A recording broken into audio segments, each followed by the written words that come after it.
पिता लेखे सास गरास लाल तुझ बिन कौन करे गरीब निवाज गुस्सैया मेरा गरीब निवाज गुस्सैया मेरा माथे छतर तरे तुझ बिन कौन करे ऐसी ऐसी लाल तुझ बिन कौन करे तुझ बिन कौन करे तुझ बिन कौन करे तुझ बिन कौन करे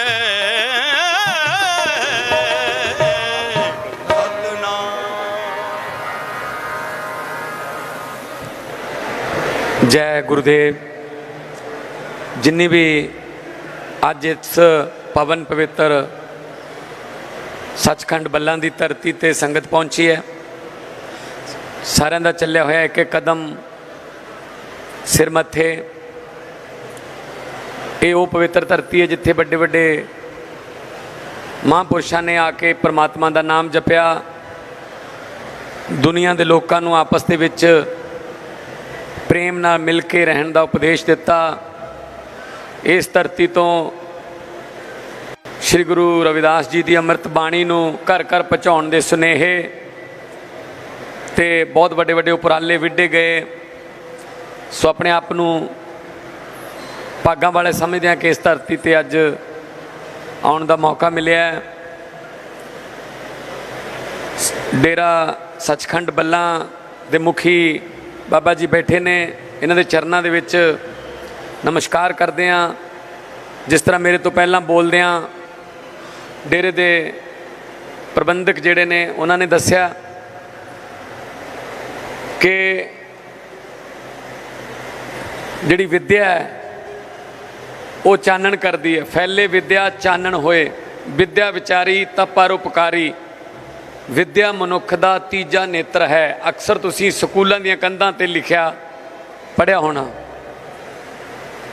तो डॉक्टर भीमराव अंबेडकर जी कहंदे सी कि जिहड़ी विद्या है, जिहड़ी सिक्ख्या है, उस तो बिना कोई मुल्क तरक्की नहीं कर सकता। जे कोई सिक्ख्यत मुल्क नहीं हैगा तो भुल जे कि वो तरक्की कर लूगा। सो अज इत्थे साडे आउण दा मकसद एक भी है कि साडी सरकार दा जिहड़ा पहल दा कदम है वो सिक्ख्या, सेहत, बिजली, रोजगार, व्यापार, दुकानदार, इंफ्रास्ट्रक्चर, ये साडे पहले जिहड़े चोटी दे काम ने साडे वो कामां चों आउंदे ने।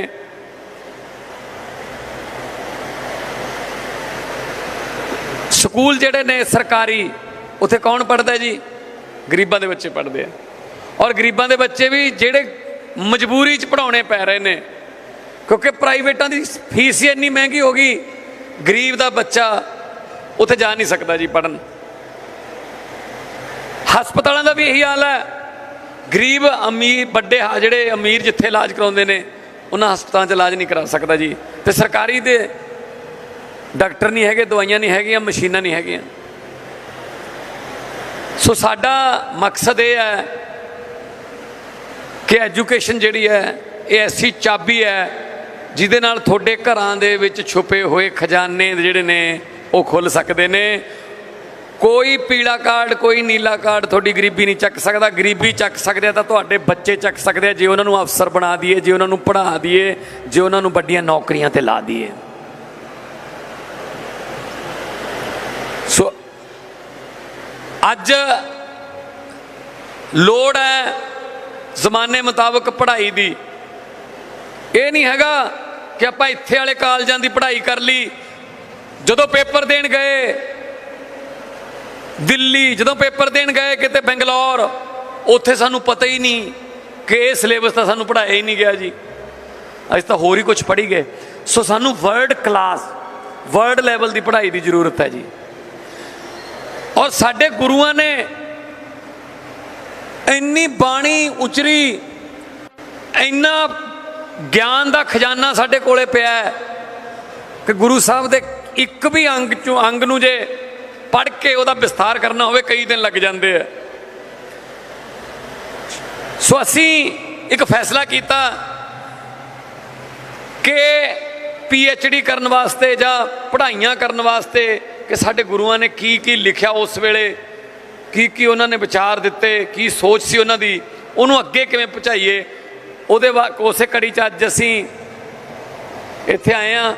मैं बड़े मान नाल अनाउंसमेंट करनी चाहुंदा कि असी श्री गुरु रविदास जी की बाणी ते रिसर्च सेंटर का एक उद्घाटन कर लगे हाँ, जिन्हों असी जिन्ने मर्जी पैसे लग जाने असी वो रिसर्च सेंटर बनावांगे जिथे गुरु साहब की, गुरु रविदास जी की बाणी ते रिसर्च होगी। बच्चे PhD करनगे, उन्हां बारे पढ़नगे, उन्हां ते थीसिस लिखणगे। अज 25 करोड़ रुपया असी संत निरंजन दास जी दी होरां नूं एक सिनेमर भेंट करना आ। ते एक गल मैं कहनी चाहुंदा, असी जो कर सकते हैं उही कहने आ, असी जो कहने आ उही करते हैं, जो असी कर नहीं सकते असी कहते नहीं। ये 25 करोड़ रुपये का चैक तो अज एक फॉर्मैलिटी है। आम तौर पर की हुंदा है, चैक नाल फोटो खिचा लेंदे है, बाद च पैसों वास्ते जुत्तियां तोड़नियां पैंदियां ने, कित्थे ने जी पैसे, जिहड़ा चैक दे के गए सी वो तो फोटो ही रह जाती है कल्ली। असी उल्टा करते हैं जी, DC साहब बैठे होणगे जलंधर वाले, असी अज चैक की फोटो बाद च खिचाउणा आ, पैसे कल 25 करोड़ रुपया DC साहब के खाते च आ गया, इस अध्ययन सेंटर के नाल आ गया जी। DC साहब जो करना है वो करके दिखाओ। फिर इदू पहला बड़े धोखे होए, pre matric post matric scholarship बच्चों नूं जिहड़ी मिलती है गरीबां दे बच्चों नूं, वो खा गए, जवाकां दीयां पढ़ाइयां खा गए, बजुर्गों दीयां दवाइयां खा गए, शहीदां दे कफन खा गए, अपनियां ने अपनियां नूं लुट्टिया। सब तो दुख की गल यह है कि अपनियां ने अपनियां नूं लुट्टिया। वो किते जंगल दे विच वोटां पईयां, जंगल च चोणां होईयां, कुहाड़ी जित गई, कुहाड़ी नूं बहुत वोटां पाईयां दरख्तां ने, कुहाड़ी जित गई। तो बाद किसी बंदे ने पूछा दरख्तां नूं कि थोनू तो वड़ दिंदी है यह जड़ चों, तुसीं इहनूं क्यों वोटां पातियां? वो कहते जी की करिए, ऐसे भुलेखे च मारे गए कि ये हत्था जिहड़ा है वो साडी बरादरी दा, लक्कड़ दा सी ना हत्था। कई बारी आप ऐसे भुलेखे च मारे गए कि इत्थे साडी बरादरी दा कोई, पर वो कहाड़ियां ने वो वड़दियां ने जड़ां चों। ये सोच लियो, देख लियो, फिर अमल कर लियो। सो अज जमाना पढ़ाई दा, हुण बड़ा जिमींदार वो नहीं होऊगा जिहदे कोले जमीनां ने, हुण बड़ा सेठ उहनूं नहीं कहा जाऊगा जिहदे कोले खजाने ने, बैंकां 'च बैलेंस है। हुण बड़ा बंदा उहनूं मन्निया जाऊगा जिहदे बच्चे पढ़े लिखे ने, जिहदे जवाक पढ़े लिखे ने, जिहदे बच्चे अफसर बनते हैं, वो बड़ा होऊगा। तो गरीब का बच्चा क्यों नहीं बड़ा हो सकता? आ बैठे ने अरविंद केजरीवाल जी, 90% स्कूलों की हालत माड़ी सी जदों मुख्यमंत्री की सौं चुकी है, तो अफसर सलाह देंदे सी 90% खराब ने, छड्डो परे, हुण किवें ठीक करांगे, इन्हां बंद ही कर दिंदे आ। ये कहंदे नहीं, इन्हां ठीक करना है। वो ठीक कीते, ऐसे ठीक कीते, अज दिल्ली दे प्राइवेट स्कूलों नालों वधिया रिजल्ट आउंदा सरकारी दा। ते सरकारी स्कूलों दे बेंच ते एक रिक्शे वाले का बच्चा, एक झुग्गी झोपड़ी वाले का बच्चा ते एक जज का बच्चा इक्को बेंच ते बह के पढ़न लाते केजरीवाल साहब ने दिल्ली दे विच। आ हुंदा जी, ये हुंदा काम करना। ते अज दे जमाने च कोई लीडर ऐ नहीं कह सकता जिहड़ा इन्हां ने जिगरा कीता है। दिल्ली दीयां वोटां तो 3 महीने पहला कहता जे दिल्ली के लोगों को मेरे 5 साल के काम पसंद ने तो वोट पा दो, नहीं ना पाओ। तो लोगों ने ऐसियां वोटां पाईयां, क्योंकि असी नफरत की राजनीति नहीं करते जी। असीं तो स्कूलों की गल करते हैं, गरीबों नूं बच्चों नूं पढ़ावांगे। गरीबों के बच्चों कोले बहुत टैलेंट है, मौका नहीं मिलता, मौका दे दो उही बच्चे फस्ट आउंदे आ साडे। ये जिहड़े सोने के चमचे मूँह च लैके जमदे ये नहीं फस्ट आउंदे, फस्ट अपने बाण दे मंजियां वाली आउंदे ने। पर की करिए, मौका नहीं मिलता। एक मौका दे के देखो सानू तुसीं, फिर देखो असीं कित्थे डारियां मारदे आं। आ फर्क है जी। सो इस करके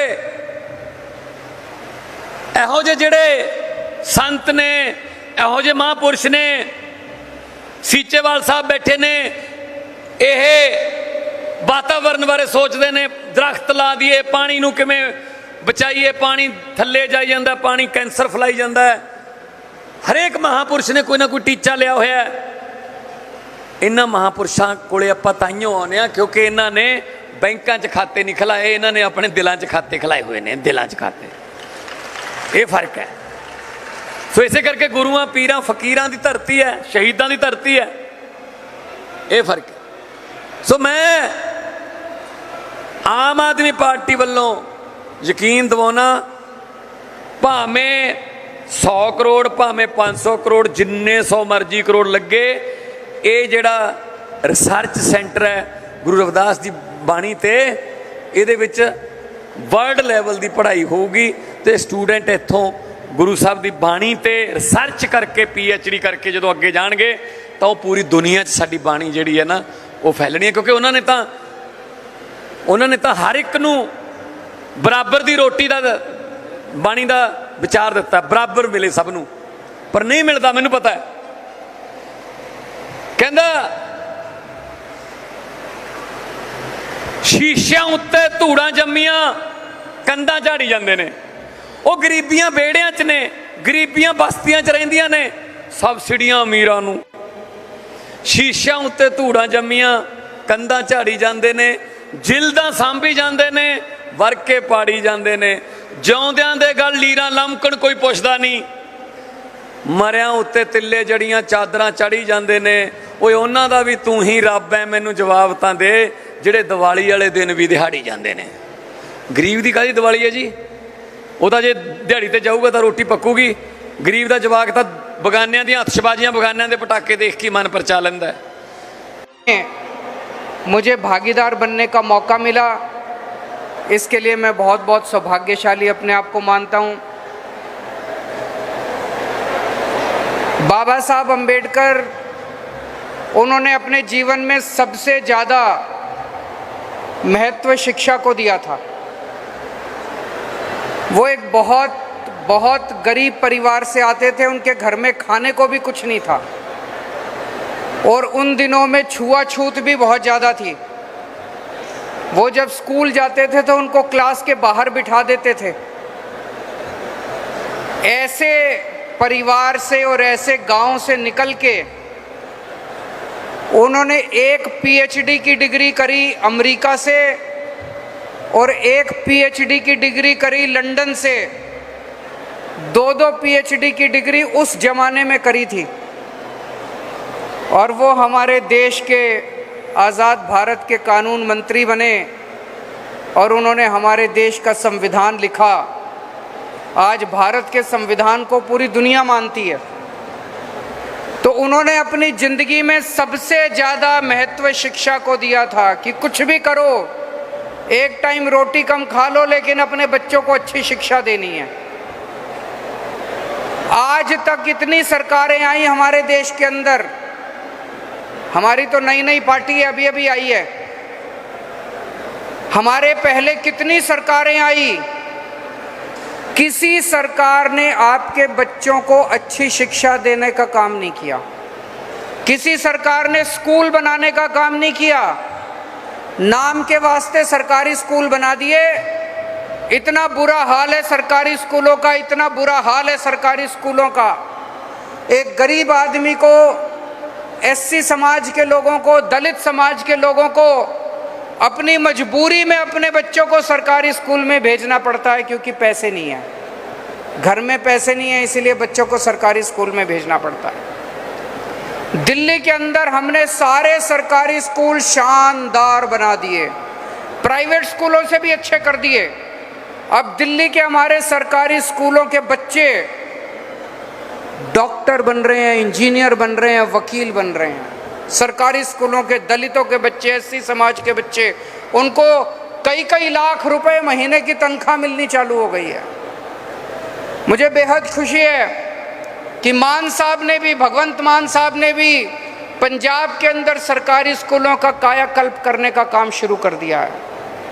पंजाब थोड़ा बड़ा राज्य है, थोड़ा सा टाइम लगेगा, लेकिन मुझे लगता है अगले 5 साल के अंदर हम पंजाब के सारे सरकारी स्कूलों का कायाकल्प कर देंगे।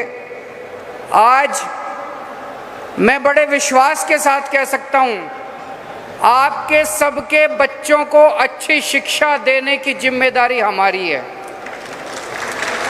आपके सबके बच्चों को अच्छा रोजगार देने की जिम्मेदारी हमारी है। ये बात मैं, अभी तो कोई चुनाव नहीं है, कुछ नहीं है, आपके बीच में आके कह रहा हूं, क्योंकि हमारी पार्टी आम लोगों की पार्टी है। हम आम लोग हैं, आम जनता से निकल के आए हैं, आम आदमी का दर्द समझते हैं। हमें राजनीति करनी नहीं आती, हमें गंदी पॉलिटिक्स करनी, भ्रष्टाचार करना नहीं आता।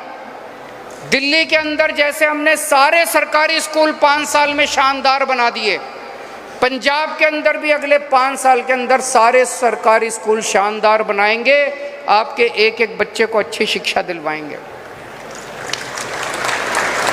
ऐसे ही सरकारी अस्पताल हैं, सरकारी अस्पतालों का बहुत बुरा हाल है। बीमार हो जाए तो कौन जाता है सरकारी अस्पताल में? गरीब आदमी जाता है। गरीब आदमी के पास पैसे नहीं है, वो प्राइवेट अस्पताल में इलाज नहीं करा सकता, वो प्राइवेट बड़े बड़े अस्पतालों में पैसा नहीं खर्च कर सकता, बहुत महंगा हो गया इलाज। इसलिए बेचारा गरीब आदमी सरकारी अस्पताल में जाता है। सरकारी अस्पतालों की बिल्डिंग टूटी पड़ी है, मशीनें काम नहीं करती, दवाइयाँ नहीं मिलती, टेस्ट नहीं होते, डॉक्टर नहीं आते। दिल्ली के सारे सरकारी अस्पतालों को शानदार बना दिया। दिल्ली के सारे सरकारी अस्पताल एयर कंडीशनड बना दिए। सरकारी अस्पताल बड़े बड़े प्राइवेट अस्पतालों से ज़्यादा अच्छे हैं। सारी दवाइयाँ मुफ्त मिलती हैं, सारे टेस्ट मुफ्त होते हैं, सारी मशीनें काम करती हैं, डॉक्टर टाइम पे आते हैं, इलाज अच्छा होता है। पंजाब के सरकारी अस्पतालों को भी ठीक करने का काम मान साहब ने चालू कर दिया है। मान साहब 24 घंटे रात दिन मेहनत कर रहे हैं, मैं जानता हूं। और हमारे जो सेहत मंत्री हैं डॉक्टर बलबीर, वो भी 24 घंटे इसमें लगे हुए हैं। दिल्ली में हमने गली गली में मोहल्ला क्लिनिक खोले, छोटे छोटे मोहल्ला क्लिनिक। आपको खांसी, बुखार, जुकाम, छोटी छोटी बीमारियां हो, आप मोहल्ला क्लिनिक में अपने गांव में, अपने पिंड में, अपने मोहल्ले में जाके वहाँ से इलाज करा सकते हैं। वहाँ सारी दवाइयाँ मुफ्त होती हैं, सारा इलाज मुफ्त होता है। मैंने 5 साल में दिल्ली में 550 मोहल्ला क्लिनिक खोले। पंजाब में मान साहब ने 1 साल में 550 मोहल्ला क्लिनिक खोल दिया। तो जो काम हमने दिल्ली में किया उससे 10 गुना स्पीड से काम अभी पंजाब के अंदर हो रहा है। अब हर पिंड के अंदर मोहल्ला क्लिनिक खोलेंगे, गली गली मोहल्ले मोहल्ले के अंदर मोहल्ला क्लिनिक खोलेंगे। आपको और आपके पूरे परिवार का इलाज बिल्कुल मुफ्त होगा, आपको चिंता करने की जरूरत नहीं है। पंजाब में आप लोगों ने एक ईमानदार सरकार बनाई है। ऊपर वाले की कृपा से यही एक मौका है जब हम सब मिलकर एक रंगला पंजाब बना सकते हैं। ईमानदार सरकार है, हम पैसे चोरी नहीं करते, पैसे डाका नहीं डालते। जितना पैसा टैक्स में आता है सारा पैसा आपके ऊपर खर्च करते हैं। यही मौका है। 3 करोड़ पंजाबी मिलके पंजाब सरकार के साथ इस बार हम सारे मिलके एक रंगला पंजाब बना सकते हैं। पिछले कुछ दिनों में आपने देखा किस तरह से कुछ लोगों ने पंजाब का माहौल खराब करने की कोशिश की। हमें किसी हालत में माहौल खराब नहीं होने देना। हमें पंजाब में शांति और कानून व्यवस्था बना के रखनी है। कई बार कठोर निर्णय लेने पड़ते हैं, लेकिन आम आदमी पार्टी की हमारी पंजाब सरकार भगवंत मान जी के नेतृत्व में अगर हमें कठोर निर्णय लेने पड़ेंगे, हम कठोर निर्णय लेने से भी पीछे नहीं हटेंगे। पिछले कुछ दिनों के अंदर जिस तरह से पंजाब के अंदर शांति व्यवस्था बनाए रखने के लिए मान साहब ने कठोर निर्णय लिए, लेकिन बिना एक भी गोली चले, बिना कोई भी खून बहे, पूरे पंजाब के अंदर आज शांति व्यवस्था बरकरार है। और जो गलत काम करने की कोशिश कर रहे थे, माहौल खराब करने की कोशिश कर रहे थे, वो लोग आज दुम दबा के भाग रहे हैं। तो किसी जो भी शांति खराब करने की कोशिश करेगा उसे बख्शा नहीं जाएगा। आज पंजाब के अंदर जो नशा बेचने वाले हैं वो भी दुम दबा के भाग रहे हैं। मैं ये नहीं कहूँगा कि सारा नशा खत्म हो गया, अभी भी इधर उधर काफ़ी लोग हैं, लेकिन आप लोगों का साथ चाहिए। जब 3 करोड़ पंजाब के लोग मिलकर सरकार का साथ देंगे, किसी की हिम्मत नहीं होगी कि पंजाब के अंदर नशा बेच सके। तो सारे पंजाब के लोगों को मिलकर इन नशा बेचने वालों को भी पंजाब से बाहर भगाना है, इनको भी पकड़ के जेल में डालना है जितने नशा बेचने वाले हैं। तो मैं कानून व्यवस्था के अंदर भी जितना सुधार हुआ है, जब पंजाब में हमारी सरकार बनी, हम देखते थे बड़े बड़े गैंगस्टर, बड़े बड़े अपराधी, कोई इस नेता का है, कोई उस पार्टी का है, कोई उसके साथ उसका संबंध है, वो उसका माई बाप है, वो उसका गॉडफादर है। सबकी कहीं ना, सारे गैंगस्टर, सारे बड़े बड़े अपराधियों की कहीं ना कहीं सेटिंग थी, इसीलिए किसी को पकड़ा नहीं जाता था। आम आदमी पार्टी की किसी के साथ सेटिंग नहीं है, इसलिए एक एक करके पिछले 1 साल के अंदर जितने गैंगस्टर और जितने अपराधी पकड़ पकड़ के जेल में डाले हैं, धीरे धीरे आपको पता लगने लगा है कि पंजाब के अंदर कैसे शांति व्यवस्था आने लगी है, कानून व्यवस्था आने लगी है। हमें बच्चों के लिए नौकरियां देनी है, बच्चों को, हमें बच्चों के हाथ में कंप्यूटर देने हैं, हमें बच्चों के हाथ में नशा नहीं देना, हमें बच्चों के हाथ में बंदूक नहीं देनी। पंजाब के लोग इतने अच्छे हैं, अभी मैं नांगल से आ रहा हूँ, कितनी खूबसूरत जगह है नांगल, इतनी खूबसूरत सतलुज नदी है, सामने पहाड़ हैं, इतनी खूबसूरत जगह भगवान ने बनाई है पंजाब। इसको कुछ लोग जब माहौल ख़राब करने की कोशिश करते हैं, उन्हें किसी भी हालत में माहौल ख़राब नहीं करने देंगे।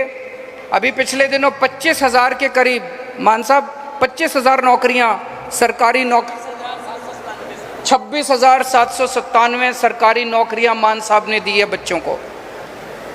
उसी तरह से पहले आप देखते थे हमारी सरकार के पहले टीचर पानी की टंकी पे चढ़े हुए हैं, डॉक्टर पानी की टंकी पे चढ़े हुए हैं।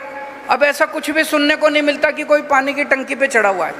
सबको पक्का कर रहे हैं धीरे धीरे, टाइम लग रहा है, टाइम लगता है। जब आप पक्का काम करो तो पक्का काम करने में टाइम लगता है, लेकिन अब आपको कोई पानी की टंकी पे चढ़ा हुआ नहीं मिलता।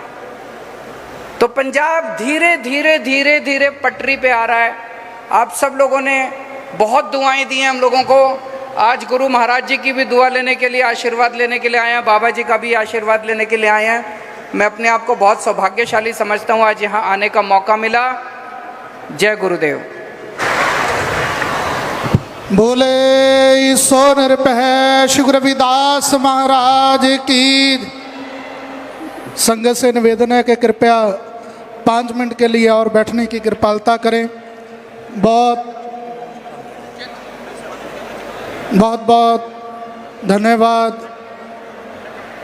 श्रीमान अरविंद केजरीवाल जी, मुख्यमंत्री दिल्ली। उन्होंने अपने विचार संगत के बीच में रखे और अब जो श्री गुरु रविदास महाराज की अमृतवाणी पर रिसर्च सेंटर बनने जा रहा है, वो 25 करोड़ रुपए का चेक महाराज जी को भेंट कर रहे हैं। बोले सो निरपह श्री गुरु रविदास सतगुरु स्वामी सरवणदास महाराज की, अमर श्री संत रामानंद महाराज की, सतगुरु रविदास शक्ति, सतगुरु रविदास शक्ति, सतगुरु रविदास शक्ति। तो गुरु प्यारी साध संगत जी, बहुत बहुत धन्यवाद। सीएम साहब का महाराज जी द्वारा सन्मानित किया जा रहा है। श्रीमान भगवंत सिंह मान जी मुख्यमंत्री पंजाब महाराज जी पासों आशीर्वाद लै रहे हैं। तो गुरु प्यारी साध संगत जी, उन्होंने नाल ही मुख्यमंत्री श्रीमान अरविंद केजरीवाल जी महाराज जी पासों अपना मान सम्मान प्राप्त करन। श्रीमान राघव चड्डा जी महाराज जी पासों अपना मान सम्मान प्राप्त करन। मंत्री पंजाब सरकार श्रीमान लालचंद कटारू ਚੱਕ जी, MLA साहब करतारपुर तो श्रीमान बलकार सिंह जी, MLA जलंधर वेस्ट तो श्रीमान शीतल अंगुराल जी, MLA अमन अरोड़ा जी, डॉक्टर रमनजोत जी और जीवन जोत जी, मंत्री साहब श्रीमान कुलदीप सिंह धारीवाल जी, वो भी महाराज जी पासों अपना मान सम्मान प्राप्त कर। संत महाराज बलवीर सिंह जी सिचेवाल मैंबर पार्लीमेंट महाराज जी के पासों ਸਰੋਪਾ ਭੇਟ ਕਰਨਗੇ। तो गुरु प्यारी साध संगत जी, जिथे अज पंजाब के MLA MP श्रीमान अजय दत्त जी MLA दिल्ली महाराज जी पासों अपना मान सम्मान प्राप्त करन। तो गुरु प्यारी साध संगत जी, अज मैं तह दिल तो प्रशासन का भी धन्यवाद करदा। जलंधर DC साहब श्रीमान जसप्रीत सिंह जी, जिन्हां दियां बड़मुलियां सेवावां आश्रम प्रति हुंदियां ने। तो DIG स्वैपन शर्मा जी महाराज जी पासों अपना मान सम्मान प्राप्त करन। SSP साहब जलंधर देहाती श्रीमान स्वरनदीप सिंह जी कृपया भी आउण, महाराज जी के पासों अपना मान सम्मान प्राप्त करन।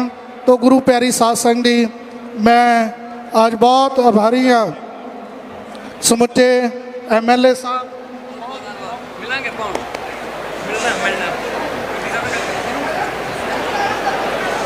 बहुत बहुत धन्यवाद मुख्यमंत्री पंजाब श्रीमान भगवंत सिंह मान जी, जिन्हों ने गुरु रविदास महाराज जी की पावन पवित्र बाणी नूं अगे लैके चलते गुरु रविदास महाराज जी के रिसर्च सेंटर की प्रमुखता की है।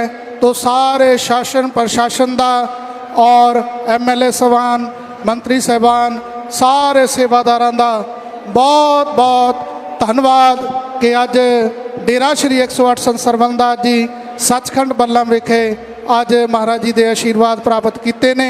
तो गुरु प्यारी साध संगत जी, सतगुरु स्वामी निरंजन दास जी महाराज गुरु जी वालों और मैं अपने वालों आप सब संगतां का बहुत बहुत धन्यवाद करदा। आओ बुलंद आवाज़ में एक बार जयकारा लाइए जी।